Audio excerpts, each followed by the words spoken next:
Hi, everybody, and welcome to A Case of the Jills. I have a special guest today that I would really like to introduce you to. His name is Riley.Nickols. He is a sports psychologist, and he's the founder of Mind Body Endurance. He was also a former student athlete who became interested in sports psychology when a career-ending shoulder injury forced him out of baseball for good.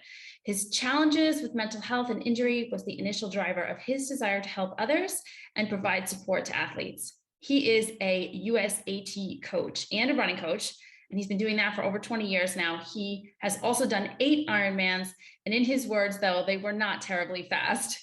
So welcome, Riley. Thank you for being here with us today. Yes, thanks so much for having me, Joe. I am really excited to talk to you because you have such a unique perspective on identity, athlete identity. And 'tis the season right now. It's the time of year where people really should be taking some time off.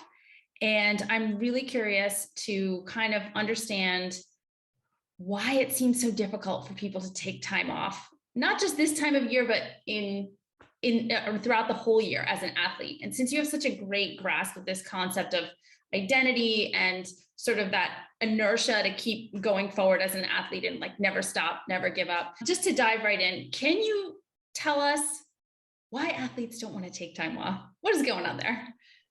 Yeah, that's a great question. And I think there's a multitude of reasons. And this certainly isn't like an exhaustive list, but just kind of top of mind. I think kind of launching from the identity lens, I do think the athlete and an athlete identity is a very healthy identity, of course. And I think some athletes have a quite robust athlete identity, meaning that they can think of themselves and hold on to that identity, despite maybe not currently being active in their sport. And so that might be, in the course of an injury or the off season. Whereas some other athletes really struggle, even kind of clinging to that identity or resting in that if their workouts or training maybe deviates or is throttled back a bit.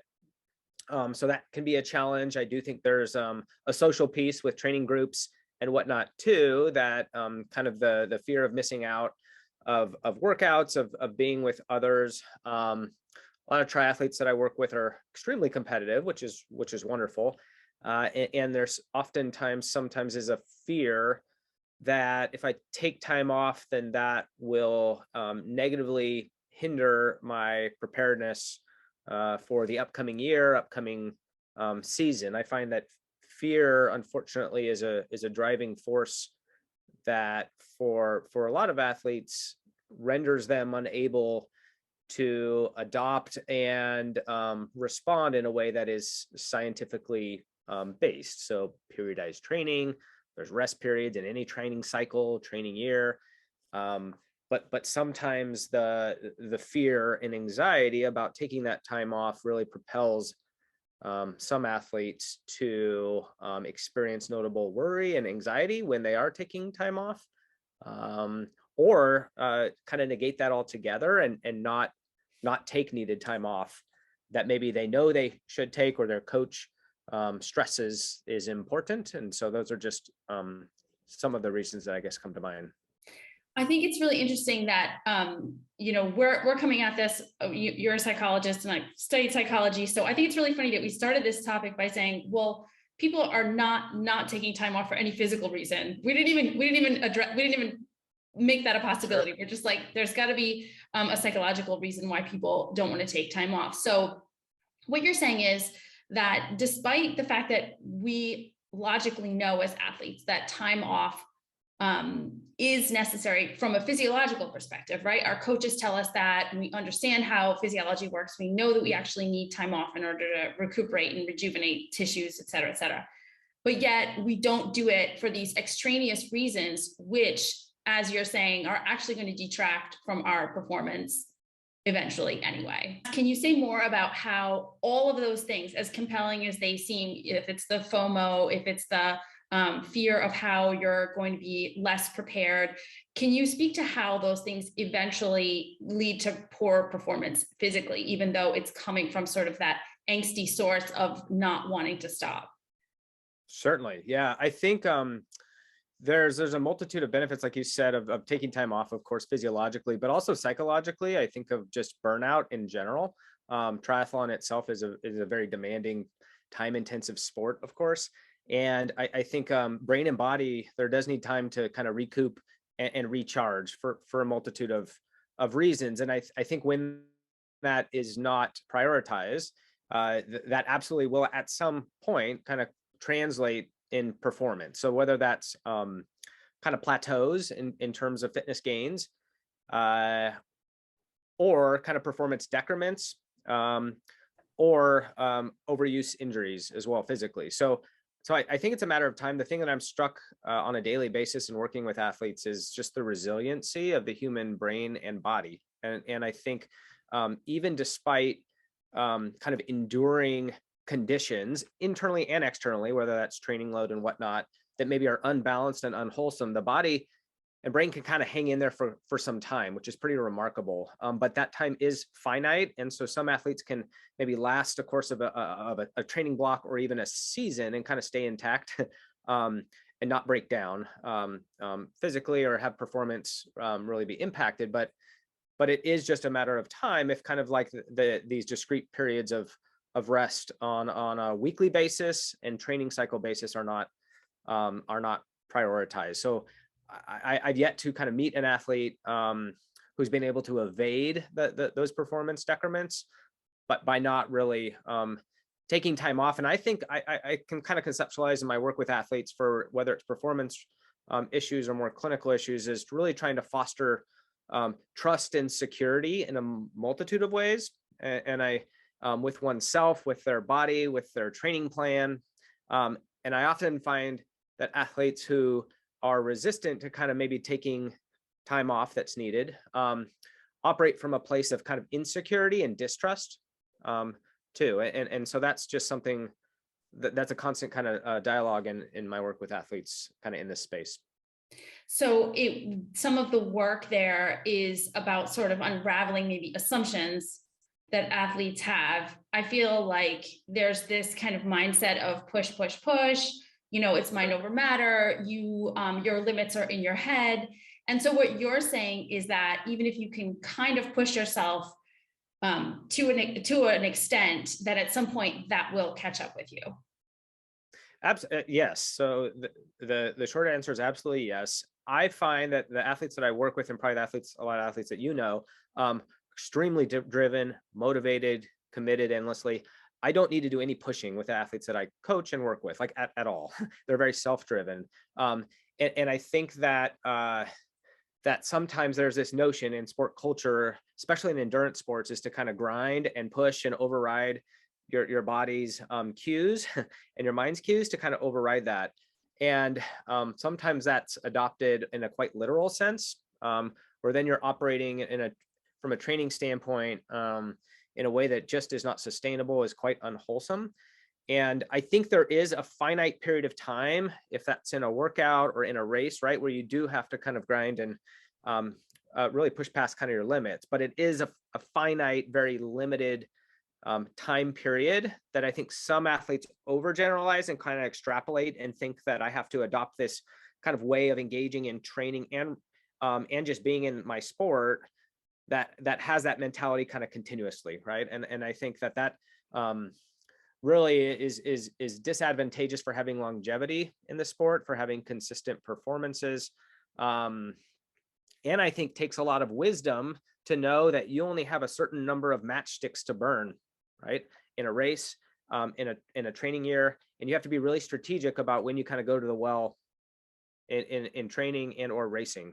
And the athletes at the highest level are not the ones that can endure the most pain, in my opinion. They can, and discomfort physically and psychologically, but are the ones that are wise and know themselves the best to kind of pull back when needed, to deviate from training plan when needed, as opposed to just steadfastly stick in a very rigid manner to workouts maybe that are in training peaks or otherwise. I love what you're saying there, because the whole entire concept of the image of the athlete that you've just painted is someone who's incredibly wise.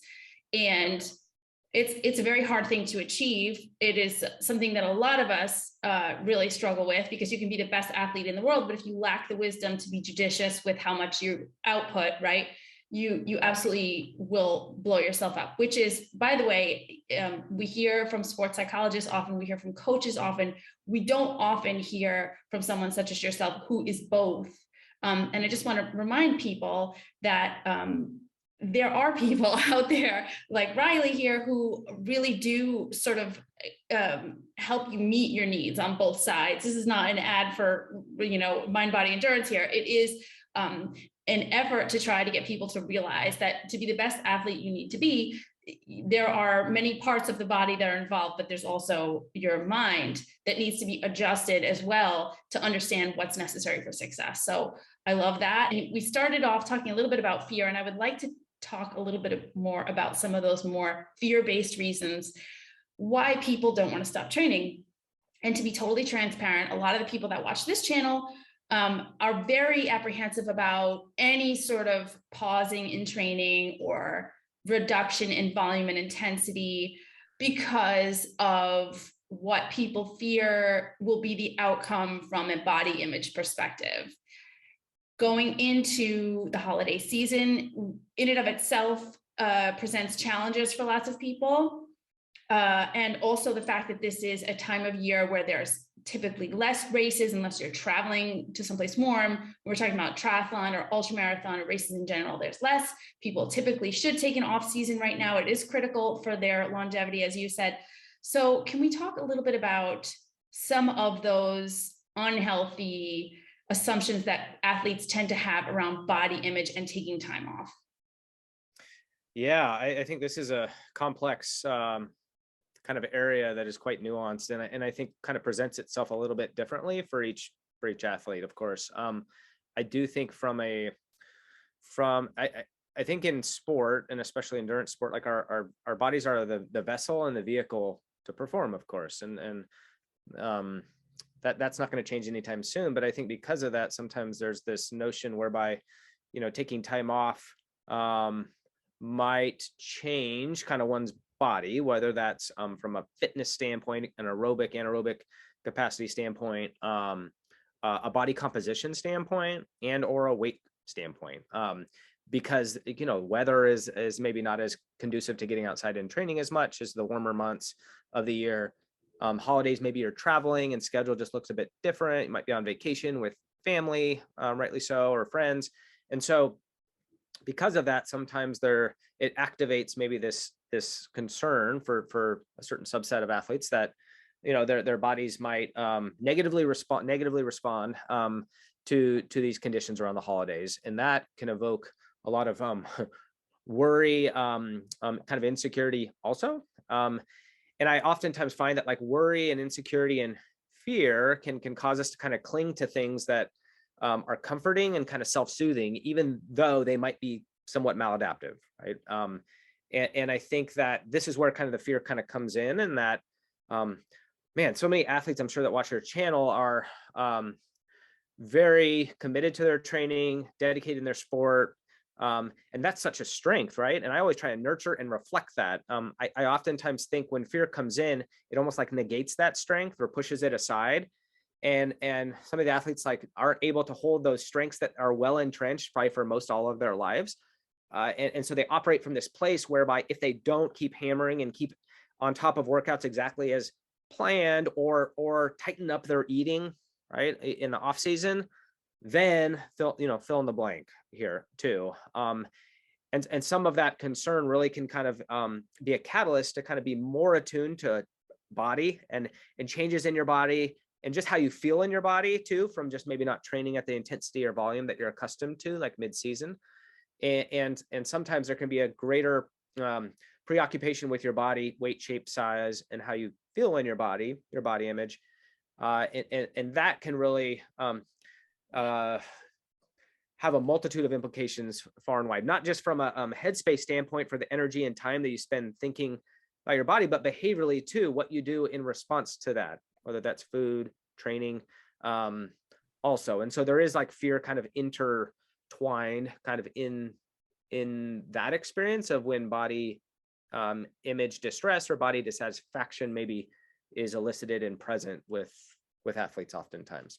So would it be fair to say that decisions that a person makes with regard to their training and or nutrition during that time of, let's call it, vulnerability, would you say that decisions that an athlete would make at that time would be probably not their best decisions? I think that's a fair statement. And I think usually decisions in times of vulnerability can be reactive and somewhat impulsive, right? Like when we're in a vulnerable state, if that's like when I'm sleep deprived, right? Like maybe my patience is less, and you sometimes respond in a way that's a bit reactive or impulsive. And I think, like you said, in a state of kind of vulnerability with how you just feel in your body or fitness or, the time of year and season, off season, sometimes we can kind of respond in a way that is really not, scientifically informed from an exercise physiology standpoint, psychological standpoint, what we know we maybe should do or told we should do. And so it causes us to maybe respond in a way that, yes, is somewhat reactive in that state of vulnerability too. Do you think, since we started off talking about athlete identity and the motivation that it takes to train for and compete in endurance sport, so whether that's again ultramarathon or triathlon or whatever, really does require a lot of dedication. It requires someone to really put a lot of themselves into the sport, physically, mentally, financially, right? So many different things. And so it seems that a person's identity then very much becomes centered around the sport because it does feel all-encompassing.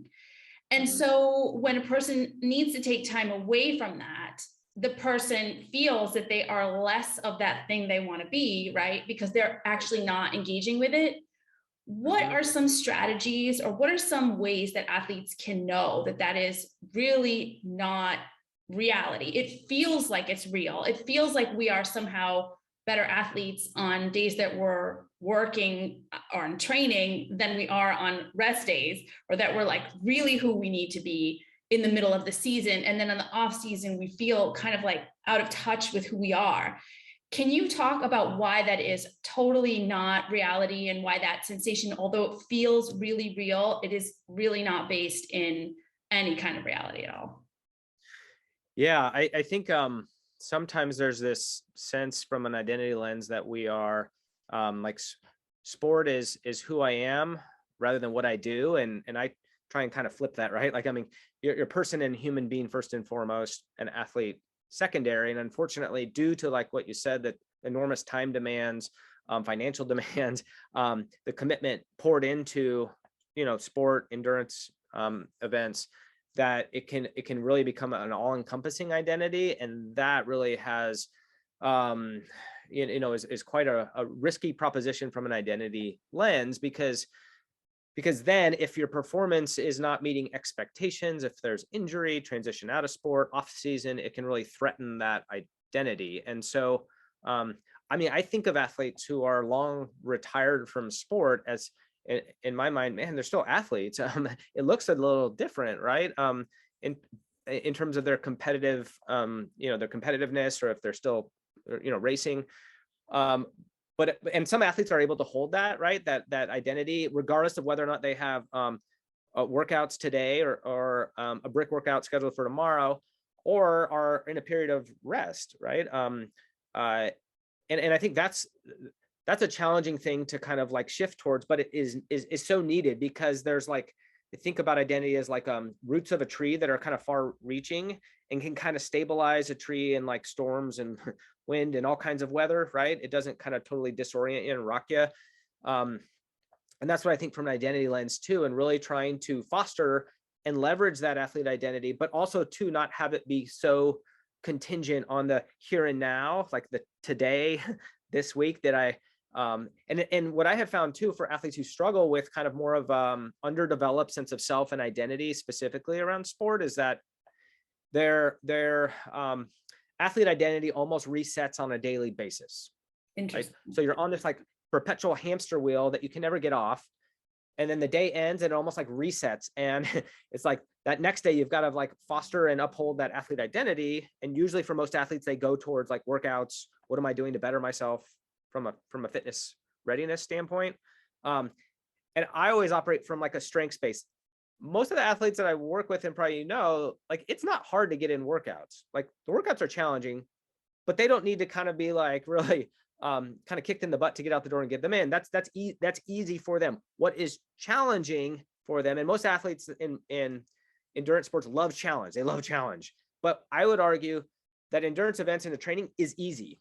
Like, it's not easy. It's a lot of time and effort, and it's stressful, but it's really easy for these athletes that are wired with this dispositional state, right? Perfectionism off the charts, high functioning. What is very challenging for them, it is pulling back seemingly, right? Doing easier workouts, recovery workouts, taking time off.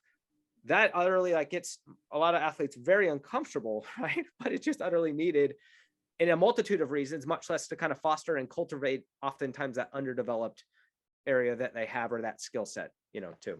Right. That's so interesting because it is very much flying in the face of what I think a lot of us consume in the media, social media specifically. We see nothing but, beauty shots of athletes doing amazing things. And the notion is that in order to be like them, which is what I think happens a lot of times, that we have to sort of embody that athlete lifestyle 24/7. I will say anecdotally that I was, when I was competing as an athlete, I very much felt this way. And now years later that I don't compete anymore and, don't do any of this stuff anymore, I still don't see myself as not an athlete. It's like, it seems like I actually had to remove myself from it in order to see how my relationship to the sport is much more enduring than I once had thought. I think you get this like kind of tunnel vision as an athlete sometimes. So, and part of that, like we said, I do think is influenced by social media and just sort of what we take in visually. I'm wondering what you think about those visual images of athletes, particularly in sports where body composition tends to be something of something in the spotlight. Let's say, I'm sort of dancing around the idea, but those of us who run, who do triathlon, who are in ultramarathon, who see lots of a certain body type competing and performing well in these sports, it is very difficult for us to sort of separate what we need to look like in order to perform a certain way. And I'm wondering what you can say about the sort of visual cue of what people associate with that sport and why that makes it even harder to sort of take that time off or to sort of give yourself a break, as it were, on certain aspects of training and or nutrition. Certainly. Yeah. And those kind of stereotypical body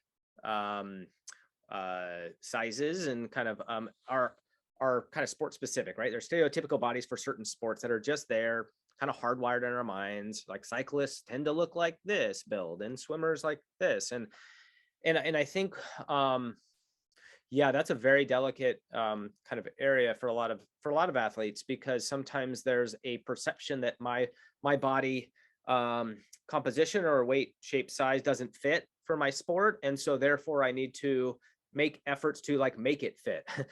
And that's where from a very very risky and dangerous place can unintentionally, maybe disordered eating patterns, launching into a state of relative energy deficiency, right, can inadvertently happen when you try to manufacture your body to make it fit, right, in your sport. And what I have learned, and I see literally on a daily basis, is that the human body in sport performs best, most optimally, most consistently, is most resilient to injury when it is uniquely dialed into our genetic makeup for where it needs to be for our weight and body composition. So sometimes some people just naturally, from a genetic standpoint, fit like that stereotypical sport body, right?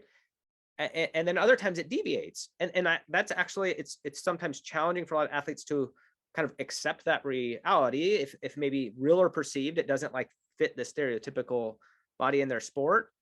But there's just such a need to come to a place of acceptance of wherever your body just naturally. And that's where you need, sometimes it's just education. You need to find a qualified sport dietitian who really knows how to appropriately set goal weights, right? Your goal weight. Because sometimes people just don't know, and it's not intentional. They just might be operating from a place that their body just is having a hard time optimally performing, and their mind too, and their brain. So there's an education piece from a physician standpoint who knows how to set appropriate goal weights, and their tools and kind of things that you can utilize, or a sport dietitian. Because if you don't know what you don't know, and I think sometimes it's just a matter of knowing just energy needs, input, and then where does my body just need to be, and so I think that's a really important place. But I think that knowledge is needed, and then also to the clinging to the truth and reality that like my body is going to perform best, most optimally, where it just if it can be from a weight, body comp, energy standpoint, where it just needs to be, not where I feel like it should be, where most of the people in my sport are. That's where things go sideways, and really that's a vulnerable place for a multitude of reasons. So from a psychology perspective, what you're talking about is separating one goal from the other. Like, do you want to look a certain way, or do you want to perform a certain way? Brass tacks, sure. Right? And so you find that you probably have to get inside the head of the athlete and really try to help them separate what it means to either look a certain way or to perform a certain way. That must be tricky. Absolutely. And that's, I think, over the years as a coach, I've, that is kind of a good question. Like, do you want to look like an athlete or perform like an athlete? Because those are very different, right? And then sometimes there's like overlap of those, like, I guess, like for some athletes genetically that can, but really those are very distinctly different. Like, one, looking like an athlete is more disordered athlete, in my opinion. Performing like an athlete is more a dedicated athlete too. Very different. I've had athletes over the years come to me and say, like, hey, I'd like to train for my first marathon and lose 15 pounds.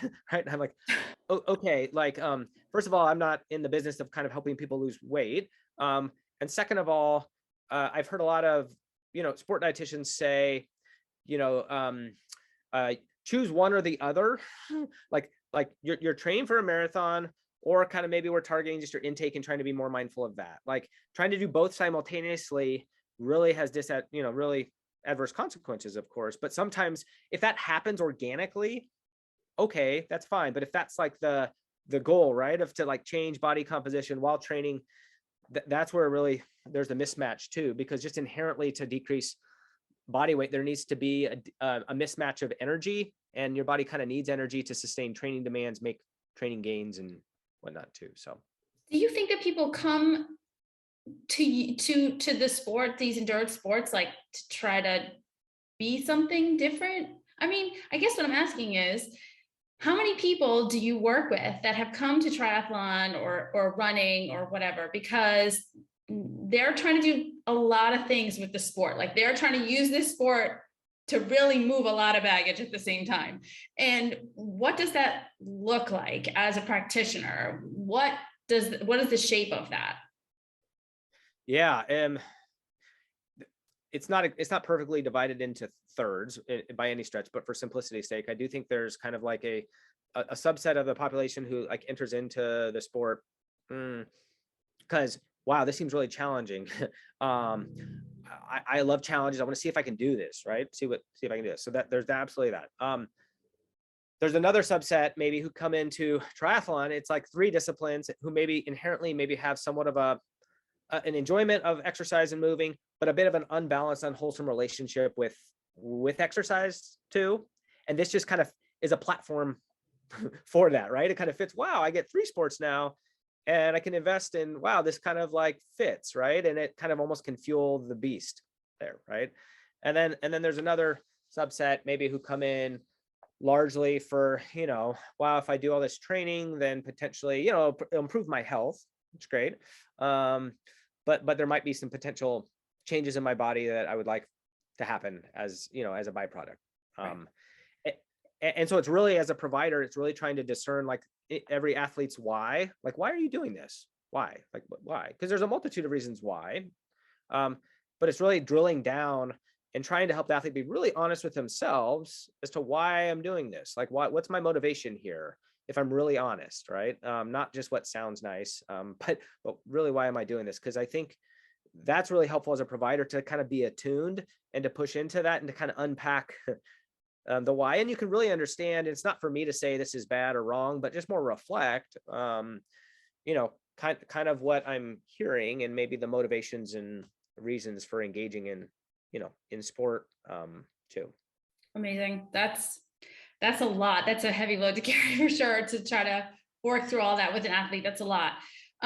So just in closing, I would like to just ask you just some basic questions about how do we know we're in trouble? What are some red flags here that we realize that we don't want to take time off, whether it's, one day a week or a couple days a week. We don't want to decrease our training, our volume and intensity. We certainly don't want to take an off season. What are some red flag behaviors to look for, and what can we do when we notice those red flags?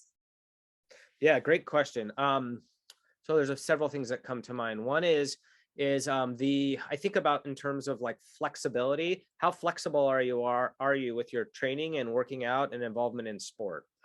Do missed workouts cause, dang it, I planned on getting that swim and it didn't happen, or distress, right? Like what's the level of concern and distress when your training deviates, when life happens, when you're tired, weather, family commitments, injury. There's a big difference between, I'm concerned and this causes really a lot of distress internally, right? So that's one. Is your training and even just in terms of your intake, your eating, is it based in science? Is it based in science and rooted in science? Or are you kind of going rogue and developing, kind of devising your own training philosophy that is not rooted in science, but feels like it makes sense to you, right? So that's another one.